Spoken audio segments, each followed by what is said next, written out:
Hello, everyone. Welcome to the Breaking Free podcast. I'm your host, Nathan Francis. Today, very grateful we're joined by Adrian D'Amico. I got it. Let's 5 goes later, we got there.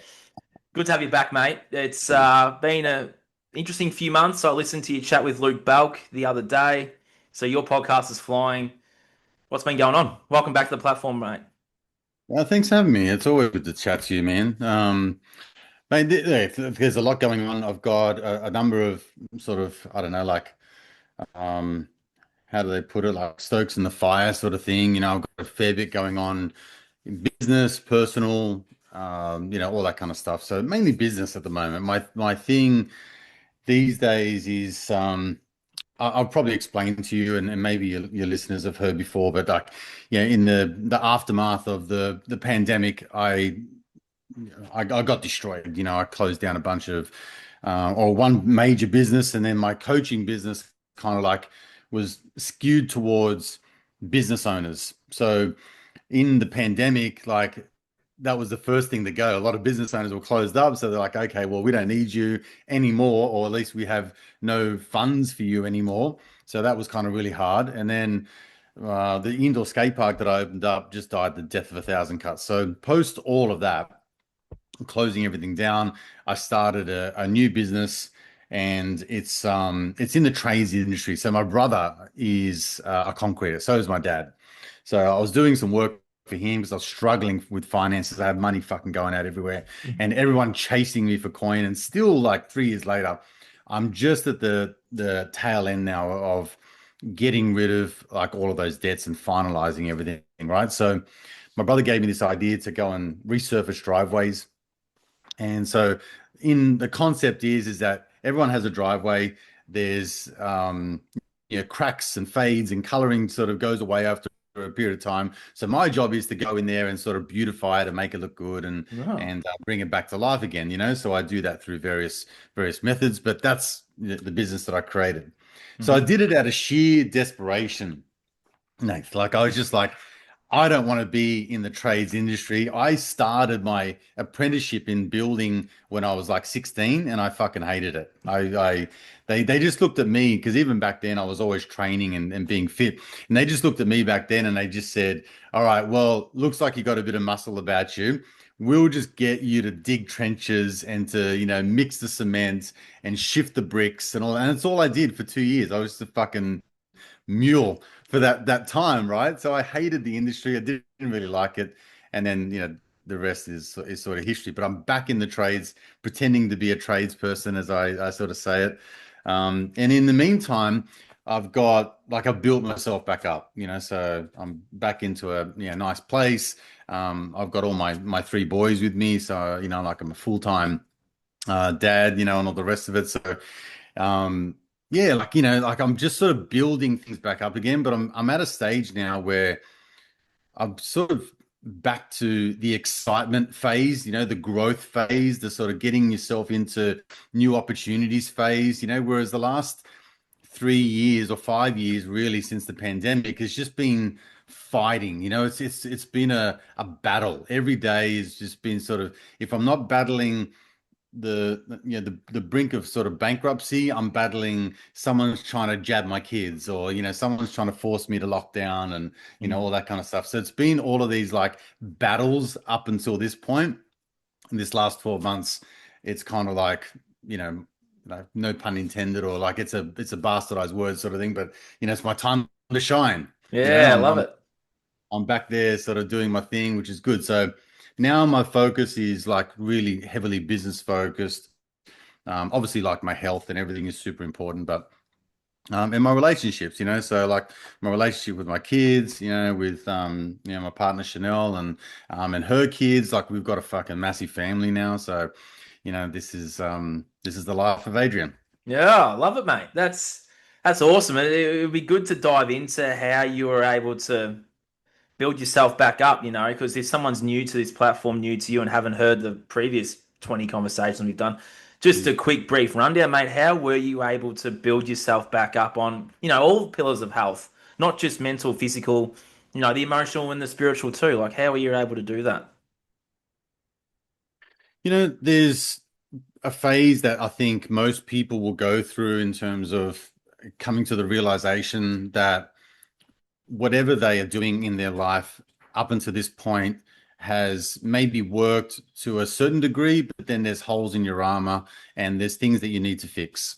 Um, it's I guess I've had a number of awakening type of moments in my life. There's sort of been paradigm shifts and you see the world a little differently. And some of those catalyst moments are kind of like, for example, losing a loved one. I've had friends sort of commit suicide over the years, and it's sort of having that realization that time is sensitive, and it's the currency of life, and we've only got this one life, and we want to live it to its fullest.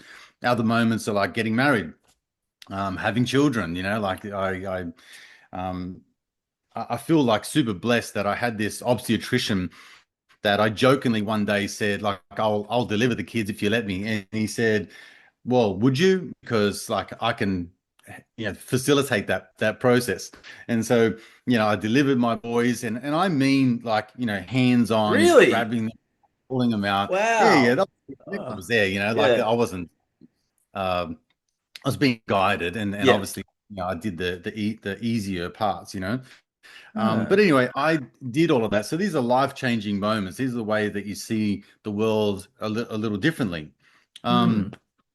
yeah, so like back in say 2004 or 5, I kind of had this little epiphany about the way the world works and the monetary systems, and so there's all this sort of growth phases. But I guess the true battle that I had that come about in 20 probably 2015 through to 2020, where the pandemic started, was I closed the business down. Well, I sold a business. I was in real estate. I had a real estate business for 10 years. I sold that business, and then I went out into the coaching space full time. And at that time, I was the only person really in my field that was kind of full time into coaching. But I kind of had this desire, I guess, to sort of still be in business. And so, I was kind of trying new things. I guess you fast forward up to 2019, I started building the skate park, but no one put a pandemic on our risk assessment plan.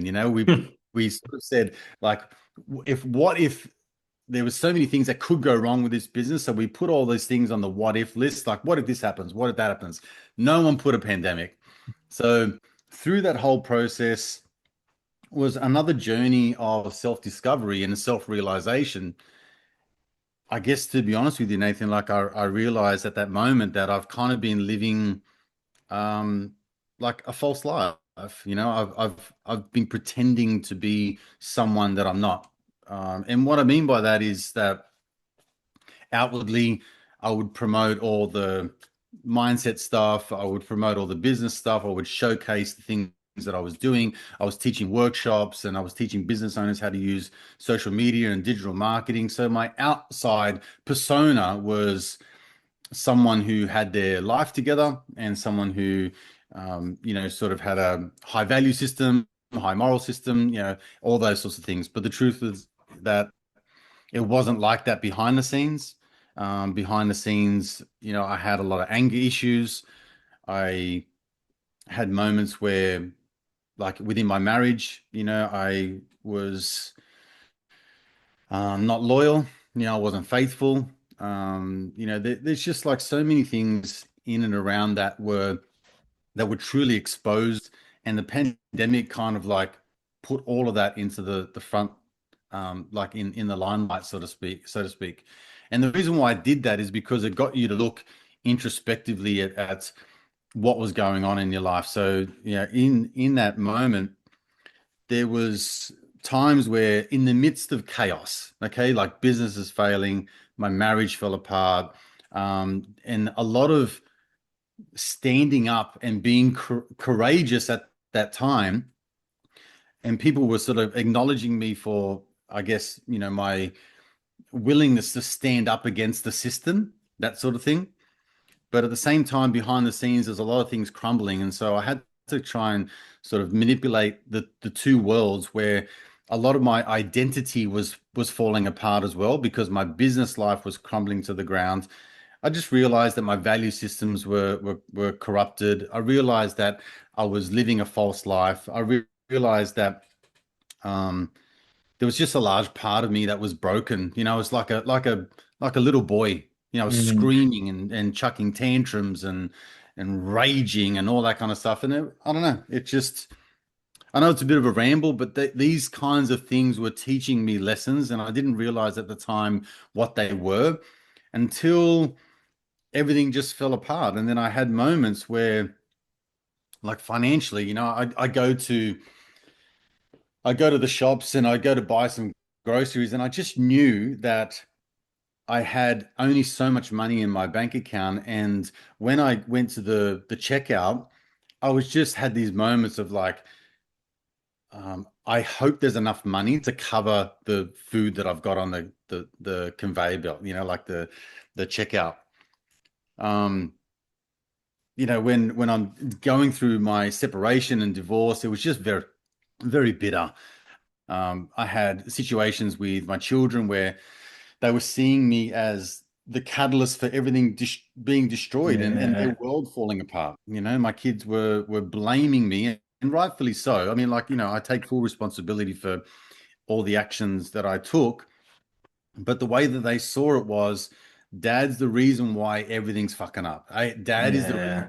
everything's against um, us, and our lives as we knew it have been torn apart, even in the midst of the pandemic and all the rubbish that was going on with all of that. So, you know, they and because I was making such headways in terms of being on social media, they were getting like almost bullied at school, saying like, "This is your dad, and here's the YouTube videos, and here's the social media posts, and all the rest of it." So, I guess in all of that was a do-over opportunity. Yeah. So, you know, I sort of come to this realization. It was just like, well, I don't know how much more I can really lose. Like I never once got to the point where I want to like top myself. I wanted to kill myself, or I wanted to remove myself from society. I never once got to the point where I was doing drugs or drinking myself to an oblivion just so I could sort of numb the pain. I never did any of that, but I certainly got stripped bare in terms of me being this sort of showboat sort of person and um, kind of like living this life that really was just a facade. And you could clearly tell I just wasn't driving the car that I was driving. I wasn't living. I had to move out and move in with my mum. You know what I mean? So you're Yeah. like, I was 42. So when you're 42, it's like, this is demoralizing. And probably a key moment, and I hand it over to you after this, was like, You're right. you know, I rocked up at my mum's place with all of my possessions in my car, and I have a two-door ute, right? So I have a dual cab ute. Um, so all of my things that I valued the most were in that ute. It's not a big car, Nathan. You know, like there's not a lot of room to fill things up. So I walked in the door and I just fucking bursted into tears. I just lost everything in terms of any strength, any sort of ability to kind of um, push through this difficult moment. I just realized at that time, like it was all done, and I was finished. But then the aftermath of all of that was the realization that if I've got to this rock bottom point, and as cliche as it sounds, well, there's only upside from here. And if I'm going to create an upside, may as well do it from a blank canvas.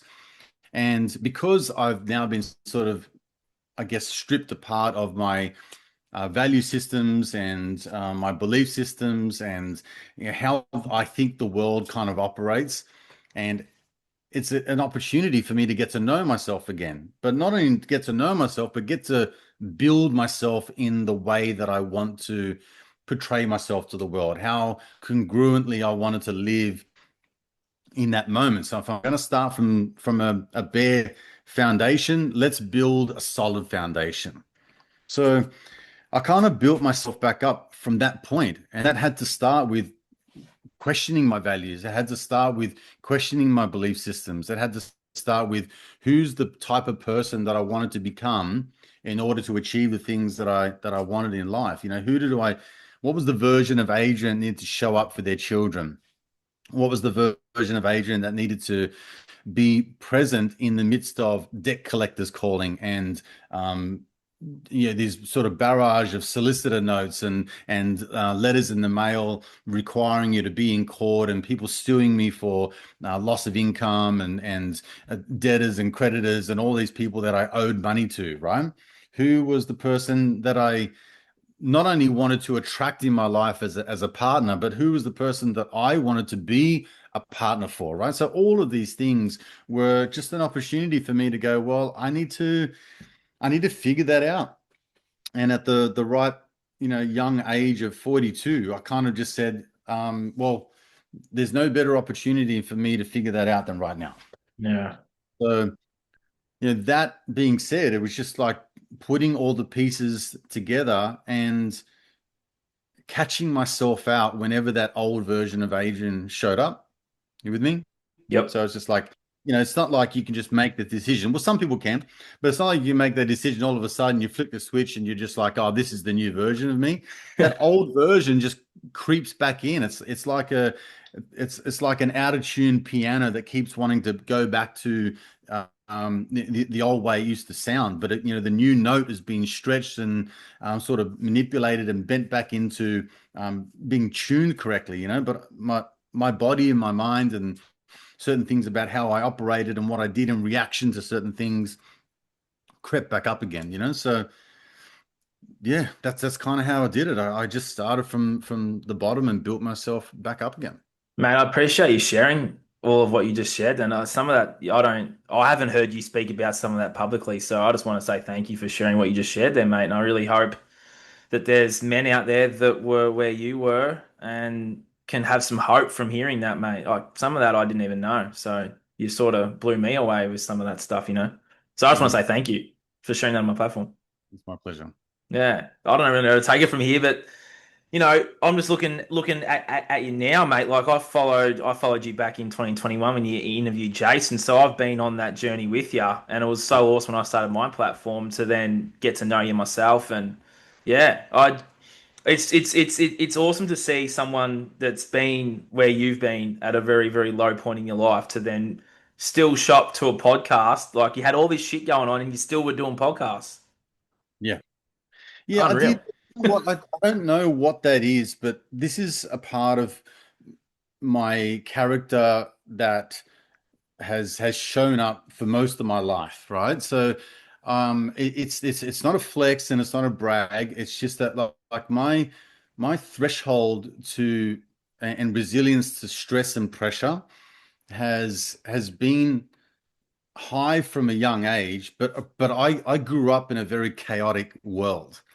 Okay, so it's almost like, you talk about childhood trauma and things like that. So, I grew up in a family that loved to love and loved to hate, right? So there was always a fight, there was always yelling and screaming, there was always physical abuse. Like, that was sort of my life growing up as a child. So in some ways, in my life, it certainly has hindered me, but in other aspects, it's actually helped me, right? So it's almost like when things get really wild, some people who haven't been exposed to that kind of life before just fret and flip out and their whole world gets turned upside down. Whereas, sure, like I have my moments where I lose my mind, or I like I said, I chuck tantrums, or I yell and scream, or I kick shit around and all that kind of stuff. But I don't know, it's almost like, oh, I'm used to this. This is the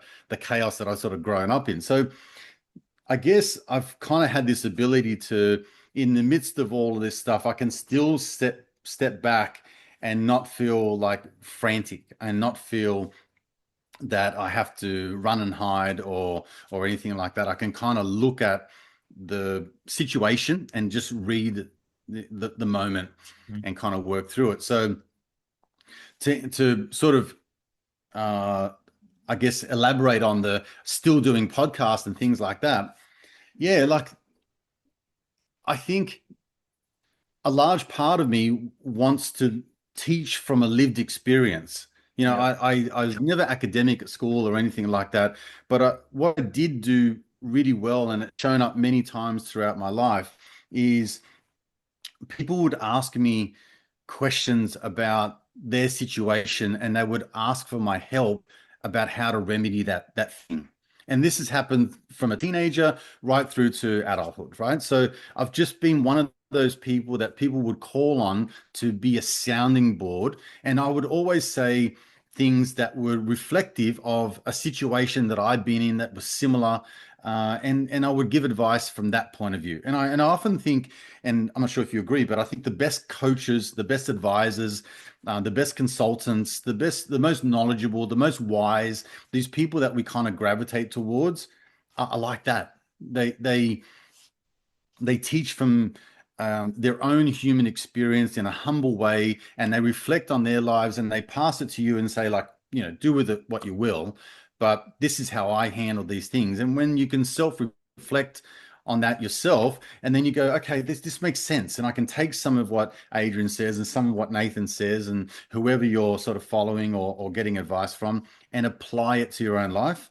Mm. So in again, like there's opportunities in every sort of situation, and even in the midst of chaos, there's an opportunity there. So my podcast that I was doing at that time where you caught onto it, I was already teaching anyway. So people should know that, and you can go to YouTube, you can research this. It's not difficult to find videos of Adrian talking about real estate, talking about social media marketing and all that kind of stuff. I left everything on the internet that would stay there for reference for people to say, this guy didn't just start a podcast and it took off.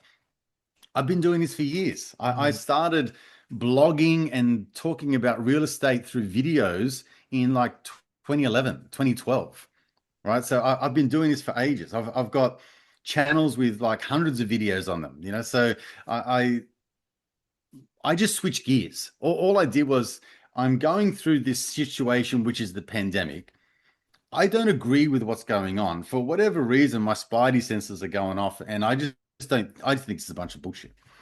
And so the more I talked about it, the more people would say, you're an idiot, you're not a doctor, get out of town, you're killing my grandmother, just all the usual rhetoric that come along with the pandemic.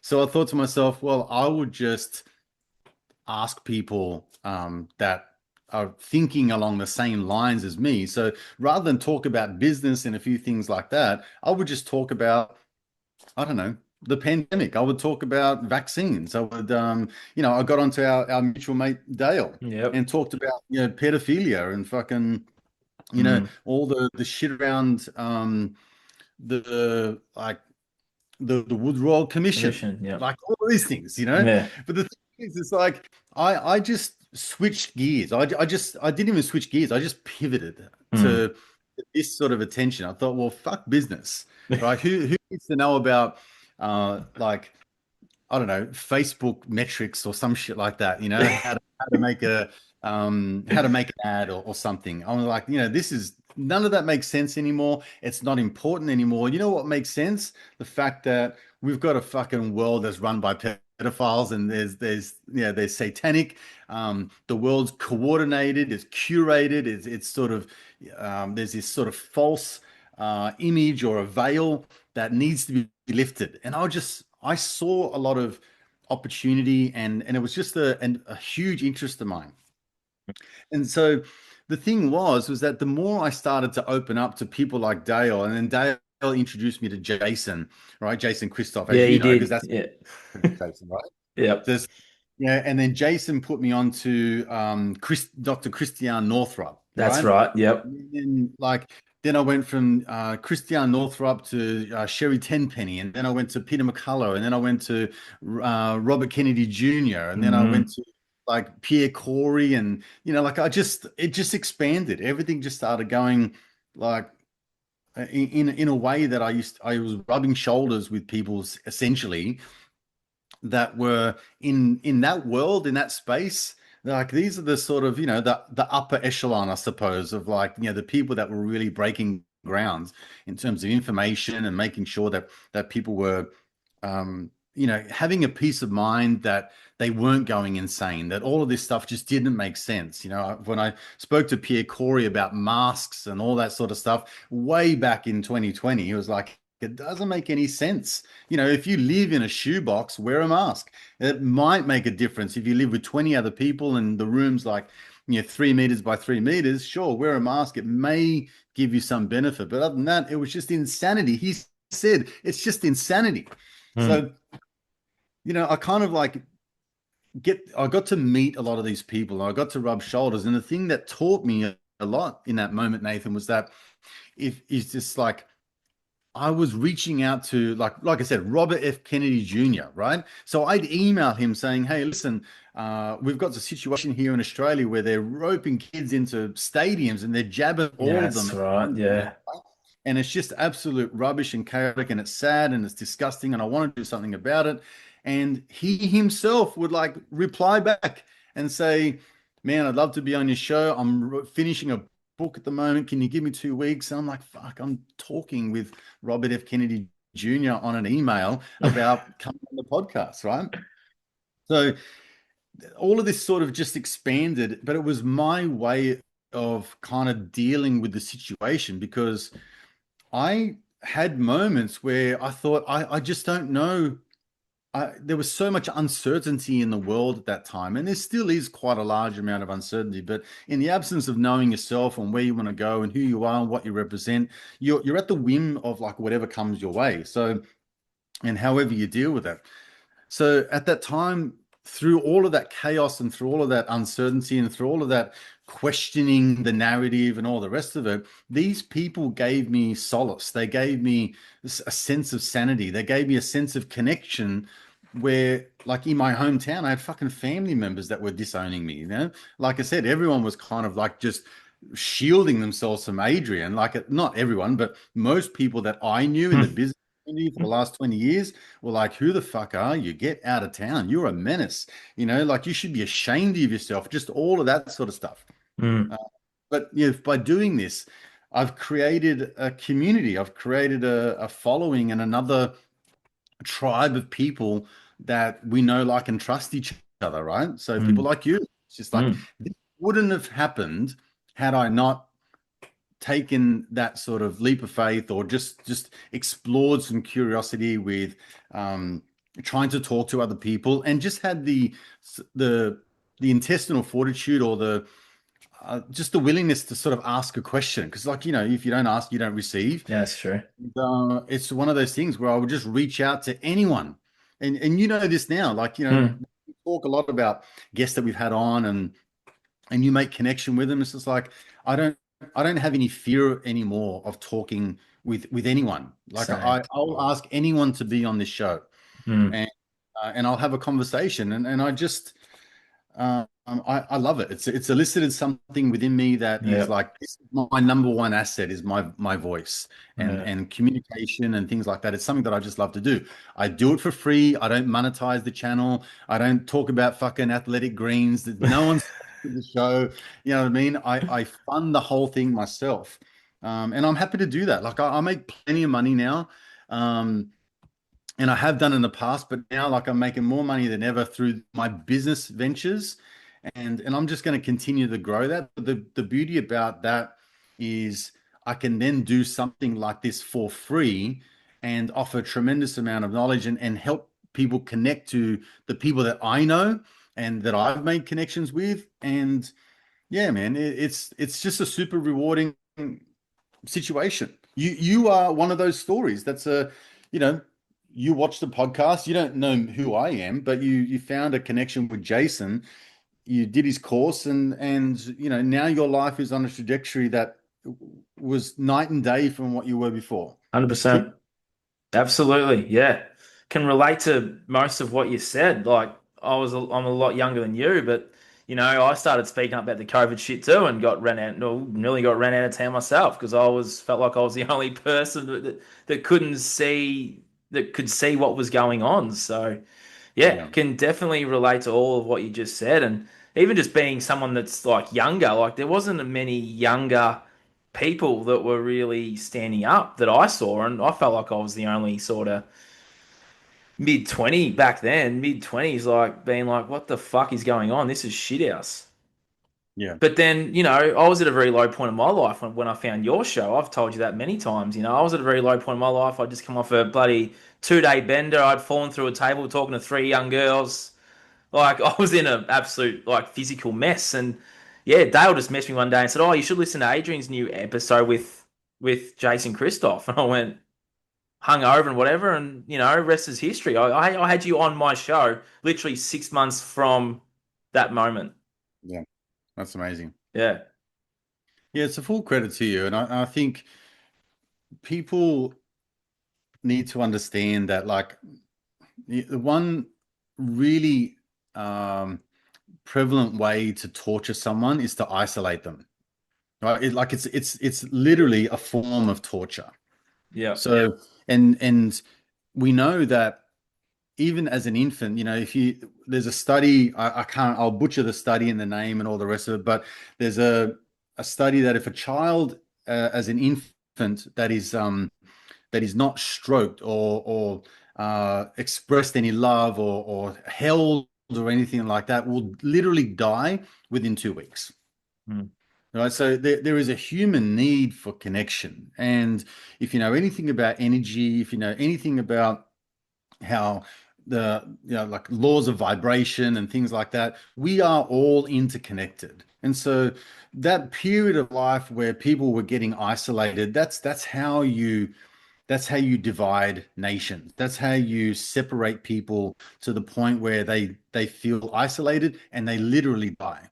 And so a lot of people were in that moment. They felt isolated. They felt like they were wrong. And we had this sort of pack mentality, which again is a stupid well, I shouldn't say stupid. It's a natural human trait, to have a pack mentality, and it serves and then it also hinders. But at that moment, there was a lot of people that were afraid of not being in the herd and being isolated, and they were afraid of speaking out, and so they just towed the line. And in order to make you feel more uncomfortable with your views, they would tell you as such, and then hope in the hopes that you would just pull your head in and come back in and toe the line and be a good little boy and Mm. you know do the right thing, Like right? like like the crabs in the crab bucket. That analogy, like they're just like you're reaching out and they're like, "Oh, don't you come out of that bucket. We're going to try and pull you back." Yeah, Even in 100%. even since starting my show, mate, I can relate to a lot of what you said. Like since starting my show, just on the back of Dale and you and Jason, and just having people see something in me that I couldn't quite see myself, and being like, well, if I can do that for others, it can inspire others to do the same thing, to actually take that leap of faith, to do that thing that they know that they want to do.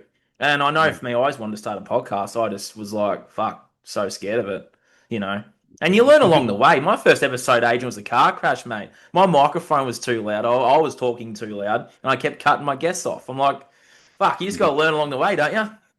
you do. But you can go onto YouTube and watch my very first real estate video. I went to JB Hi-Fi and bought this thing called a Sony Bloggy. And so we didn't have, it wasn't a podcast, it was a blog or a vlog or something like that back then, Yep. right? So this thing was on special for like 180 bucks. So I bought it and it had a automatic zoom. So every time, like I'm European, I talk with my hands. So every time I go like this, it would shift and re-zoom and recalibrate. So to go out of focus, in focus, out of focus, in focus, right? So the wind was blowing. I didn't really have any hair to sort of muck around, but my tire's going this way. The wind's going through the microphone. It's the shittest video on YouTube by far.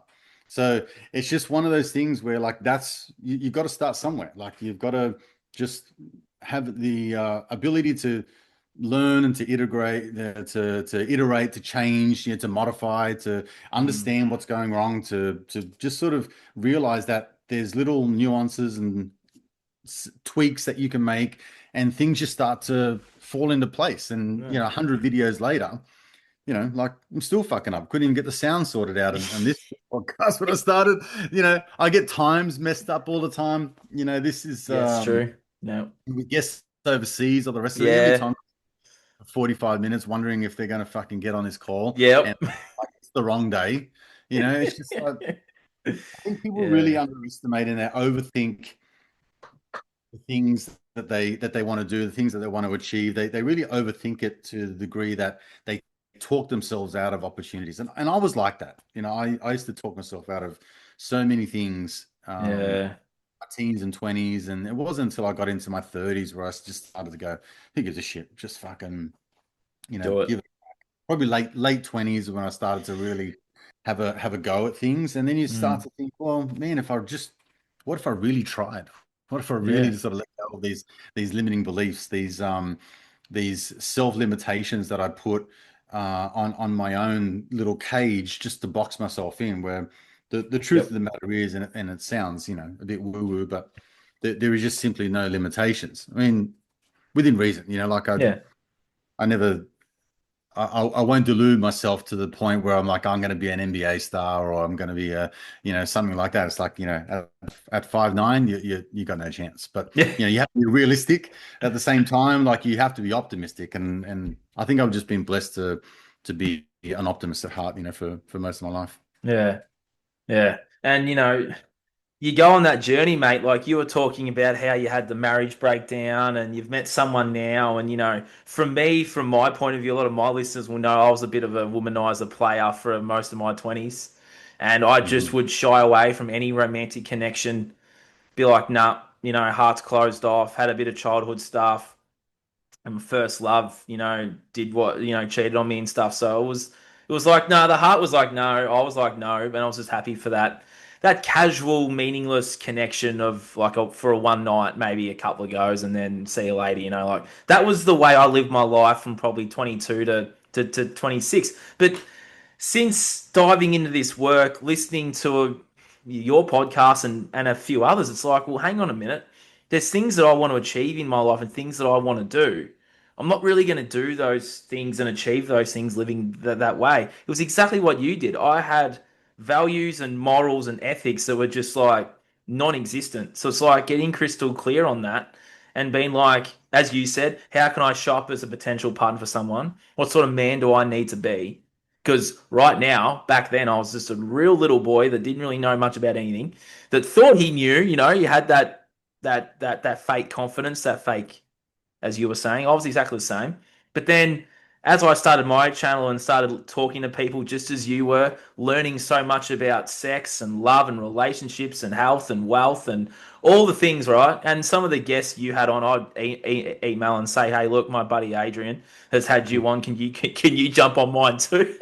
Yeah, yeah, yeah. But it's like you just learn so much, and now in the last few months, mate, I've met someone myself, and that came about purely from changing into an energy frequency and vibration that was able to meet her where she was at, and both doing the work for many, many years, and both knowing a few things about each other, and being like, well, the time's right. You know what I mean? Like she's from Victoria just as I was, moved up here last year. I've been here 3 years and we meet on Mooloolaba Yeah. Beach back in February, mate. Like, Congrats. That's awesome. yeah, it's been an awesome few months. And I wanted to share that because I wouldn't have probably met her if I hadn't have done that work on myself. I probably would have just gone with whatever connection and just being a low frequency thing that probably would have ended who knows when. But yeah, it's just the energy of it, and as you said, how do I want to show up? What do I want to be, and what do I want to call in?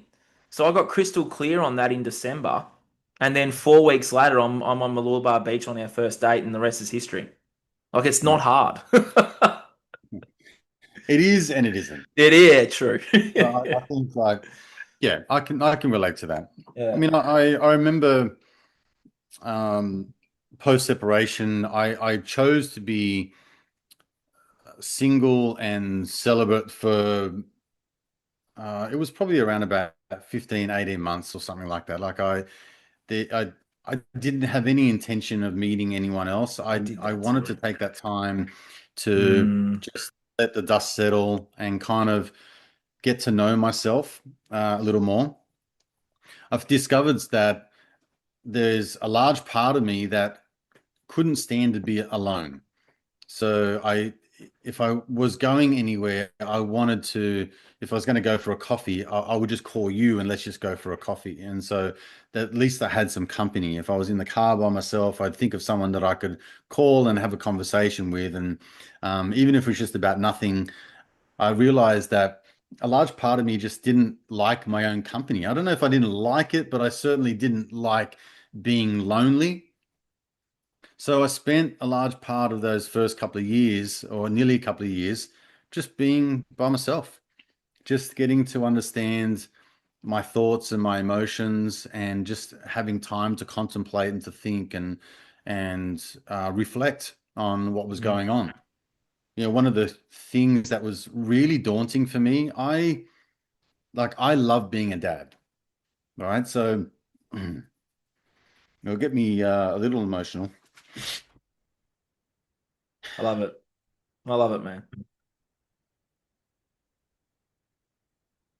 Yeah, when my kids were born, it was just like the best.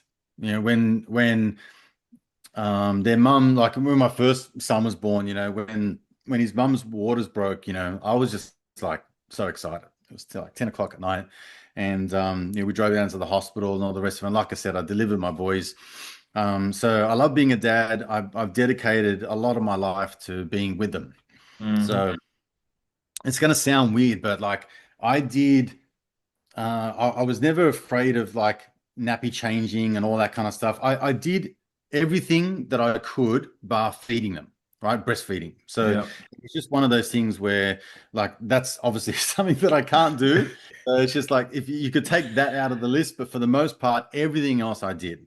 Uh, Mm. and people can attest for how much time I spent with them. So all of the like growing up, I had daddy daycare. I used to take Wednesday off, and that was my daddy daycare day, right? So eventually it was one, and then two, and then three children. And so I would have that day dedicated. We would go on like train trips, and we would we'd catch a train, for example, like as a coastal town below Wollongong here called Kiama. There's a Kiama blowhole. So we go and get like some hot chips, or I usually get like half a dozen prawn, like a half a kilo of prawns, for example. Take the kids down. I'd eat the prawns. They'd have a Monaco bar or some chips or some shit like that, some sort of rubbish. And I get the prawn heads and chuck it in the ocean and just watch the fish come up. We'd sort of catch a train back home, and that was our little adventure for the day. I used to go to all the school recitals. I would go to all the soccer games. I would be the coach, all that kind of stuff. I can tell you stories of me on the field coaching my son Sebastian in his soccer match, and I've got my other son Isaac on my hip, and I'm walking up and down the field, just like controlling him because he would just run off. He's still a terror, but he would run off and just sort of I couldn't find him anymore. So in order to protect him, I just have him on my hip so I know exactly where he is.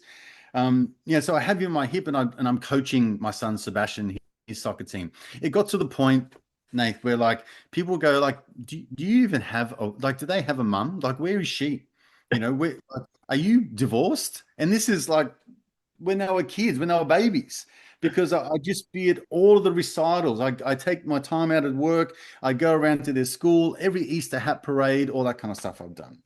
I love that. I tell you this because when I went through my separation, and initially we had well, it was almost an agreement to a large degree. It was enforced by me really that we should have time like 50-50 time with the kids. So in the moments that I didn't have the kids, I got to tell you, it felt strange. Yeah. It felt so weird. I felt guilty that I wasn't with my children. I felt sad and depressed and alone, and just like if I was doing something on my own time, I felt guilty that I wasn't talking with them. So I'd go to school, and I'd see them in the afternoon before school pickup, and I'd see them just in the morning before they went in. I kind of make a beeline to the school just to make sure that I had some sort of connection and touch point with them. But at the same time, I was kind of feeling really good about having the ability to do whatever I wanted. on my own time. I could go to the gym whenever I wanted to. I didn't have to answer to anyone, all that kind of stuff. So this sort of brought about a bunch of guilt, really. It's almost like I felt guilty for having a good time. I felt like I've abandoned my kids and all the rest of it. So, there were sort of moments like these where, um, going through that whole sort of, process of self-discovery and understanding that I couldn't be alone, and just having that time to reflect and having that moment away from the kids, that was my time. And I think what I was leading to, what you triggered that was I was walking along the beach. I would go for a walk in the morning, and I was walking along the beach, and I just remember having a, this is sort of 18 months down the track, and having a little relationship with someone that I met at a cafe. And then, 6 months down the track, it was, a connection through, a friend. And these relationships were short-lived, but at the same time, they were like the first relationships that I'd had in 20 years. So it Yeah, was these things where, like, how do you get good at relationships? Well, you get in relationships. It's that's hard to true. about a relationship and become an expert. You actually have to be in the throes of it. How do you get good at podcasting? You fucking podcast. How do you get good at being in the gym and get strong and fit and healthy? You go to the gym and you work through all of those things. How do you become a great fighter, or MMA, like, and all that kind of stuff? You Yep, go there and you learn how to get hit and you learn how to hit. So yep. relationships are no different. I was in relationships, but I was sitting by the beach and thinking, who is that person that I want to come along? And I would just visualize as I was walking, and be like an open eyes Yeah, done visualization. that. I would call in this sort of type of person. I wanted them to be, they have these values. I want them to have this kind of, views of the world. I want them to be this sort of age bracket, this kind of look, like this sort of aesthetics and all the rest of it. So I drilled down all of the parts that I wanted. You Yep. and Hmm. it's amazing how that person shows up, Yep. you know. So Yep. it wasn't too long after that, I made a connection um, through Instagram, and it was just like, it's weird to say that as a 48-year-old man, but it's like, made a connection online. You started having a chat, and then you feel like you got similar values, and not having any intention to, like, at all in terms of romantic intention. It was just let's get to know each other. And you're like, I don't know your situation, you don't know mine. And it was just like, just talking about, really, at that time, the goings on of the world. And so we had a connection about, like, just how things were different, and some of the training that I was doing around mindset and motivation and self-sabotage and all that kind of stuff. We had a connection there, and that just sort of blossomed over like 12 months. It was a long gestation period, but more and more I look back at it now, it's just, it really is a miracle as to how you create something in your mind first, and then you create it in reality Couldn't seconds. agree more. Yeah. So I did the something very similar to you. I just sat by the beach about this time last year and just visioned and wrote down of what I wanted to call in. And then, you go on I was celibate too. I was celibate for like 3 years after I fell through that table listening to your podcast and started my journey. I turned away from all romantic connections, women, for 3 years. And Mhm. then I was like, I felt like it was time to put myself back out there and do that again. And I did do that. And yeah, a few little dates and different things to learn a few lessons and grow a bit more. And then December, I went back to my hometown and went, right, I know within myself now, this isn't out of loneliness or out of ego or any of those things. It's like I genuinely feel within my heart that I am ready. And then 4 weeks later, bang. Yeah, sick. Yeah, Yeah. It's just incredible how it happens, but it happens. it And you know does. what? You can apply that to every aspect of your life. That's true. I've applied it to money. Like, Yep. people say like affirmations are woo woo and they're bullshit and all that kind of stuff. They're fucking Nah, not. it works. They activate something in your mind, and they also connect you with an equal and opposite vibration that is going on in the world. And I think, all of these things, can be proven scientifically, and they can be proven anecdotally in your life. Everyone can attest to something like that. So 100%. I think that, to not apply that to every aspect of life is just like, man. you're crazy. Like Yeah. you're missing out on a world of opportunity. Bloody awesome, deep conversation, Adrian. I wasn't expecting us to go there today, and I really appreciate you giving your time and your energy to my platform as you've done since day one.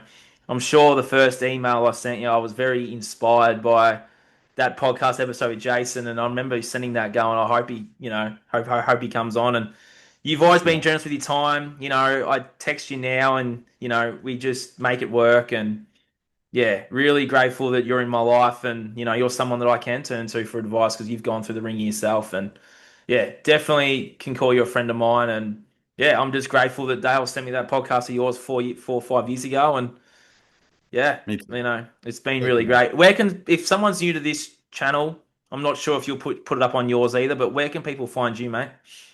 Yeah, look, if you head over to my Instagram page, Facebook's been a little funny. I kind of like tanked a page last year. That's right. So yeah, that had like 75,000 followers and that's now like 600. So I started all again there. So that's fine. But the Conversations with Adrian podcast, you can definitely find that on YouTube. You can find a little bit on Rumble and mostly Spotify and things like that, which is largely uncensored. Adrian D'Amico, Adrian underscore D'Amico at Instagram, Adrian D'Amico on Facebook.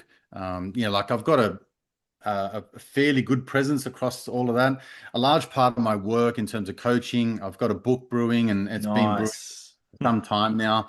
All of that is sort of like a behind the scenes sort of thing. There's not a lot of that I put out into the public space. It's more sort of a private coaching sort of aspect. So if people want to reach out to me, Yep. along those lines, like I'm more than happy to help them in Yeah. their journey. Yep. But again, to reflect what you were saying before, like, yeah, man, it always humbles me to think about the times where some bit of information, some connection with someone else that has just had this ripple effect and it's gone, across the shores in many ways. You like across the world. It's like Yep. it always baffles me and I get super amazed and super inspired by it. And so, yeah, you're definitely a mate and we do speak on a regular basis. You're more than welcome to quiz me on anything and I'm more than happy to help. And I love the opportunity to sort of express myself and be, as real and raw, as authentic as I can be on platforms like this. So I Yeah. appreciate Yeah. Very much so too, mate. It's been an awesome conversation and yeah, if this goes up, I'll send you the audio and video. You can put up on your it. platform too. And yeah, it's very awesome conversation today, mate. So I'm very, very grateful. And thank you everyone for listening and watching wherever you are. If you've come from Adrian's channel, come from my channel, thank you very much. And I think we'll do this again real soon because that was awesome today. So thank you for listening and watching, and we'll chat to you all again soon. Cheers.